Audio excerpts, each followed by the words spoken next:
उनकी सुंदरता को देख करके नगर की नारियां पानी भरने जाए कुएं में। आप तो हरिवंश पढ़े ना भाई। नगर की नारियां कुएं पे पानी भर रही हो और बाजते वहां से निकल रहे हो, तो वे नारियां उनके रूप को अवलोकन करने में लग गई और जहां मटके का मुख बांधना था रस्सी से, वहां अपने बेटे की गर्दन बांधकर कुएं में लटका दिए। और नाक के आभूषण पैरों में धारण कर लिए, पैरों के आभूषण मस्तिष्क में लगा लिए। इतना विवेक शून्य हो गए, मतलब कहने का तात्पर्य वासुदेव इतने रूपवान थे।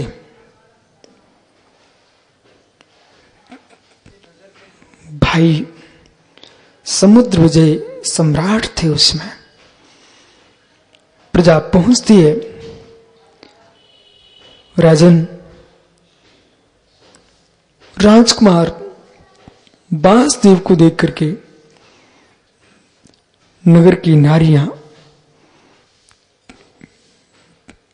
उन्मत्त हो रही हैं। समुद्र विजय ने क्या किया, वासुदेव के लिए एक बहाना दे करके महलों के अंदर ही उद्यान बनवा दिए, महलों के अंदर ही सारे घूमने के स्थान बना दिए। कहा भैया आप धूप में कहां घूमते हो, आप तो यहीं घूमा करो। नहीं था मालूम कि रहस्य क्या है, पर कोई ना कोई तो देखो भाई, जहां शेर ना पहुंच पाए वहां मच्छर जरूर पहुंचता।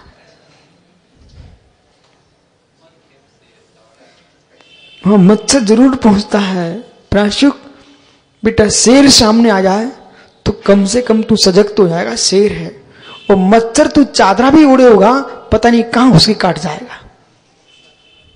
समझ गया ना। ऐसे बेटा जो चुगली करने वाले लोग होते हैं वो मच्छर से खोटे होते हैं।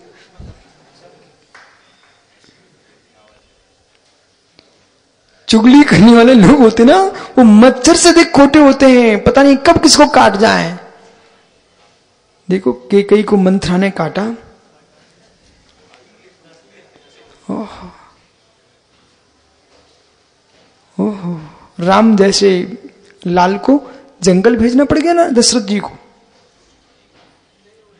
हे भाई, चुगली करने वाले लोग किसी को नहीं छोड़ते। वो जाकर के किसी व्यक्ति ने वासुदेव से कह दिया, आपके भैया समुद्र विजय आपके लिए उद्यान घर में नहीं बना है, महलों में, ये आपको नजर कैद किए हैं। बोले आपको बाहर नहीं जाने दे रहे। बोले ऐसा क्या? बोले हाँ। वो वासुदेव निकल गए, धीरे से नगर छोड़ के निकल गए। कालांतर में पुनः आए, राज्य किया, सब कुछ किया, लेकिन जब उनको वैराग्य हुआ और जिन दीक्षा ली, जब कपड़े पहने थे तब नारियां पागल हो रही थी। अब निर्वस्त्र होके दिगंबर होके घूमेंगे, इतना सुंदर रूप, तो बड़ी मुश्किल हो गई उनको। डॉक्टर एक प्रतिमा बनी है वासुदेव की मांगी तुंगी में, एक प्रतिमा मांगी तुंगी जी में महाराष्ट्र में बनी हुई है। और प्रतिमा जो बनी है वासुदेव की, वो मालूम कैसे बनी दिनेश भाई? पर्वत की ओर मुख किए है।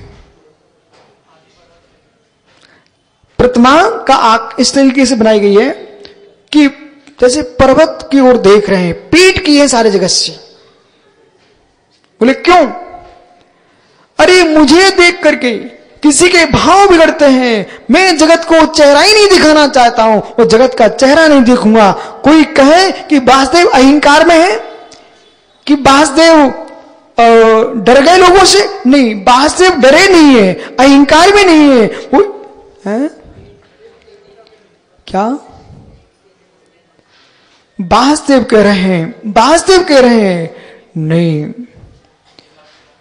जहां जगत के चेहरे होते हैं राग में, वहां मेरी पीठ होती है। वासुदेव क्या बोल रहे हैं? जहां जगत के चेहरे होते हैं राग में, वहां मेरी पीठ है। कभी जाओ ना तो मांगी तुंगी महाराष्ट्र, तो जरूर वो दर्शन करके आना। वहां गए कभी? जाना मांगी तुंगी पर्वत पर। वही पर्वत है जहां पर नारायण श्री कृष्ण का अंतिम संस्कार हुआ था। जो पानी लेने गए थे ना बलभद्र, वो गुफा भी वहां पर है।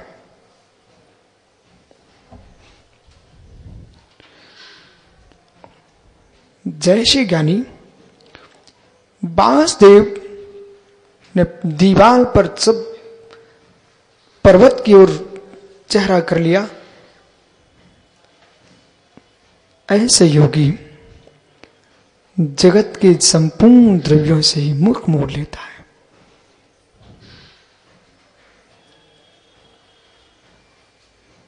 जहां ग्रस्त जागता है वहां योगी सोता है।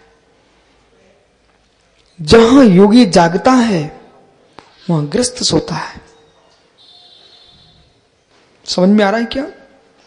जहां ग्रस्त जागता है वहां योगी सोता है, और जहां योगी जागता है वहां ग्रस्त सोता है।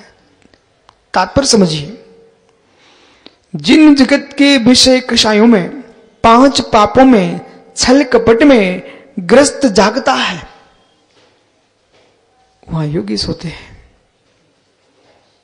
जहां निषुद्धात्म तत्व में लीनता, आत्मज्ञान की पूर्णता, निषुद्धात्मा के ध्यान में रमन जहां योगी जागता है, वहां भोगी सोता है।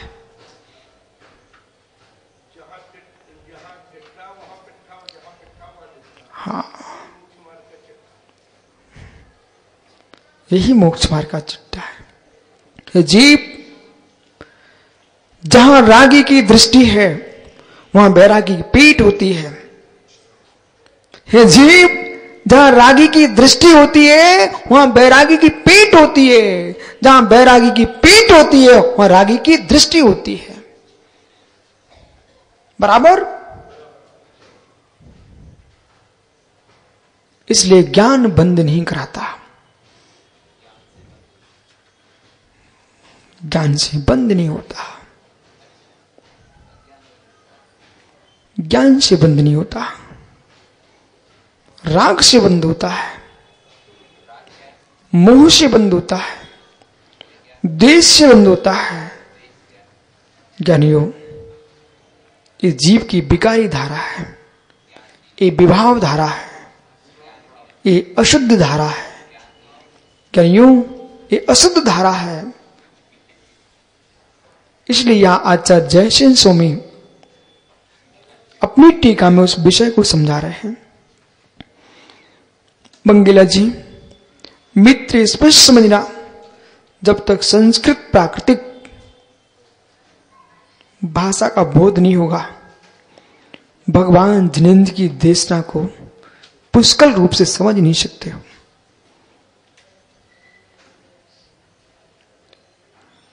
यहां कथन जो चल रहा है, टीकाकार, संस्कृत टीकाकार कह रहे हैं, अथ राग देश मोहा, राग देश मोह बंद कारणम, राग देश मोह बंद कारणम। संस्कृत खोल लीजिए आप। राग देश मोह बंद कारणम। ओ भैया राजेश ललित जबलपुर, श्रमणों को ये नहीं सोच लेना चाहिए कि मैंने गृह परित्याग कर दिया और पिछी का मंडल स्वीकार कर लिया, अब मेरी पुरुषार्थ की इति हो गई। अभी इति नहीं हुई, ये प्रारंभ हुआ है।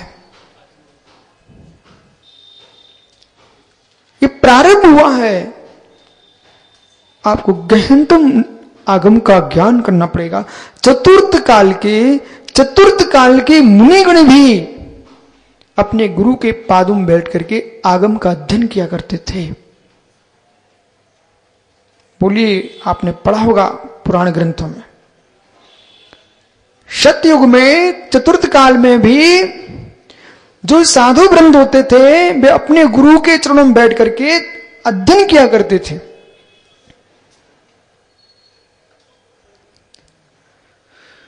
तत्व ज्ञान बीना नाम निर्गंतमपि निष्फलम, ये कभी सुना आप लोगों ने? तो आज सुन लीजिए, याद कर लो। तत्व ज्ञान बेहिना नाम, लिख लीजिए, तत्व ज्ञान बेहिना नाम निर्गंतमपि निष्फलम। तत्व ज्ञान बेहिना नाम निर्गंतमपि निष्फलम। जीवन भर आप मालूम बाह्य क्रियाओं में लिप्त हो जाओगे, कोई संस्था चलाओगे, भवन बनाओगे, तीर्थ बनाओगे, लेकिन यहां क्या करें? तत्व ज्ञान बेहिना नाम निर्गंतमपि निष्फलम। बल्ले भैया मित्र, यदि आपके घर में काम है, व्यापार है, भाई तू बाहर कहीं घूमते नहीं मिलेगा, क्योंकि घर में इतना काम सारा है, कहीं घूमने को नहीं मिलेगा। और जिस व्यक्ति घर में काम नहीं है तो एक दूसरे घर में बैठा मिलेगा, बराबर है कि नहीं? हे जीव, जिस पर घर में बेही भटके, पर घर में बेही भटके, जिसके निज घर में ज्ञानी काम नहीं है। डॉक्टर जितेंद्र जी, भैया मैंने कालिया नाग देखा, बिल्कुल सत्य घटना बता रहा हूं मैं आपको। और नाग इतना बड़ा था कि जहां आप बैठे हो, ये प्रणय सागर बैठे, इतना बड़ा नाग। और विश्वीर सागर से पूछना, सांची के खेतों में एक इतना बड़ा नाग मिला जहां विश्वीर सागर बैठे और आप बैठे हो। वो जो सांप था तो लोग कह रहे थे ये नाग यदि फुंसकार मार देना तो आदमी मृत्यु को प्राप्त हो जाता है। डसना तो दूर है, पर सुनना ध्यान से। नरेंद्र डॉक्टर साहब, एक काला नाग देखा। वो काला नाग बहुत तेज दौड़ रहा था, परंतु जिस कक्ष में निकला भवन में, उसमें कोई बिल नहीं था, छेद नहीं मिल रहा था उसको। सो मालूम, कहीं इस दीवार पर फड़ पटके, कहीं उस दीवार पर फड़ पटके, एक जगह तो उसने इतनी जोर से अपना फड़ पटका, उसका जहर बाहर निकाल दिया। मंत्रवादी था एक, उसने उड़द फेंक के मार दिया, बेचारा वहीं मूर्छा खा के गिर गया। नाग उठा नहीं, और जैसे मंत्र की सीमा पूरी हुई तो फिर दौड़ने लग गया। भले मैं उम्र से बच्चा था, पर गे बना रहा था उसमें भी, देख रहा तो आज मेरी समझ में आ गया वो नाग क्या कर रहा था। यदि बिल मिल जाता तो ऐसे बिल बिलाता क्या? बिल मिल जाता तो ऐसे बिल बिलाता फिरता है क्या? वो नाग क्यों दीवारों पर फरम पटक रहा था? क्योंकि उसको बिल नहीं मिल रहा था। हे योगी, तुम जगत के बाहर की संस्थाओं में तभी तक सिर पटकोगे जब तक तुमको स्वात्मानुभूति का बिल नहीं मिलेगा। और जिस योगी को स्वात्म ज्ञान का बिल मिल जाएगा, वो जगत के किसी काम में अपनी बुद्धि ले ही नहीं जाएगा। पूछना, आप दोनों डॉक्टर बैठे यहां पर, भाई आपकी क्लिनिक में जो कार्य आपका है, वे रोगी तुमको मिलते जाएं, उस पीरियड में आप कितने लोगों से बात करते हो? करते हो क्या? नहीं करते हो। हे मित्र, जब कोई नहीं होता है तो दुनिया के विचार आते हैं। ऐसे ही यहां क्या लिख रहे हैं, यहां क्या लिख रहे हैं शब्द सुनिए। तत्व ज्ञान विहीना नाम नरयंतमपि निष्फलम। ये सूत्र जो है ना, ये छत्र चूड़ामणि ग्रंथ का है। बादीप सिंह आचार्य कहते हैं, मालूम हमारे आचार्यों में सिंह भी हुए हैं। जटा सिंह आचार्य, बादीप सिंह आचार्य, ये क्षत्रिय लोग थे। सिंह, हाँ, ये सिंह संघ के आचार्य थे। नंदी, सिंह, सेन, ये सब आचार्यों की परंपरा रही है। तो आचार्य वादी सिंह सूरी लिखते हैं, हे मुनीश्वर, तत्व ज्ञान विहीना नाम, ये तत्व ज्ञान से विहीन हो तो तुम्हारा निर्गंतपना भी निष्फल है। पंकज प्रधान, जिस धान्य के दाने से छत्तीसगढ़ में जाओ धान ही धान की खेती मिलती ना आपको। है जीव, जिस धान से चावल निकल चुका है उसकी क्या कीमत, छिलका। जिस धान से चावल निकल चुका है उस छिलके की क्या कीमत। जिस व्यक्ति के हृदय से तत्व ज्ञान निकल चुका है उस भेष की क्या कीमत। देह से आत्मा निकल जाए उस देह की क्या कीमत। जलाने के अलावा वो बचता क्या, या गाड़ोगे या जलाओगे या बहाओगे, मुर्दा हो गया। ओ हो, नाम तक खत्म कर दिया, कोई नहीं नाम लेता। जीव तो गया, जीव तो गया,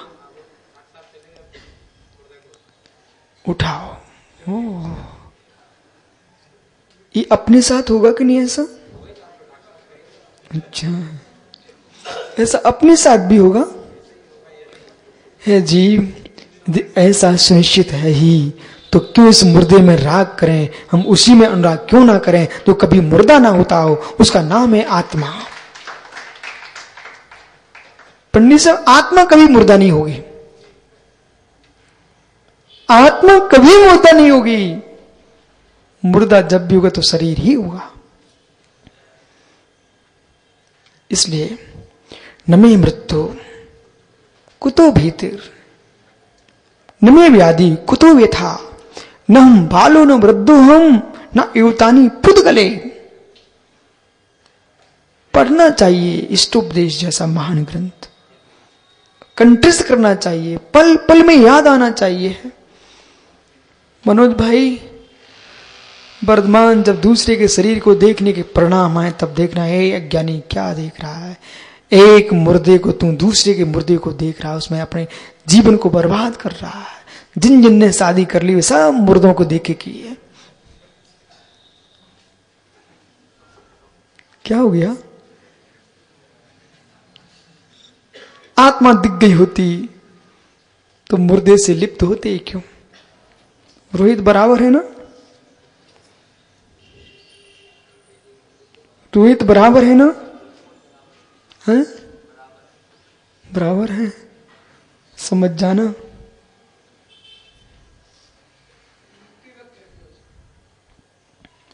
मिट्टी कह दी।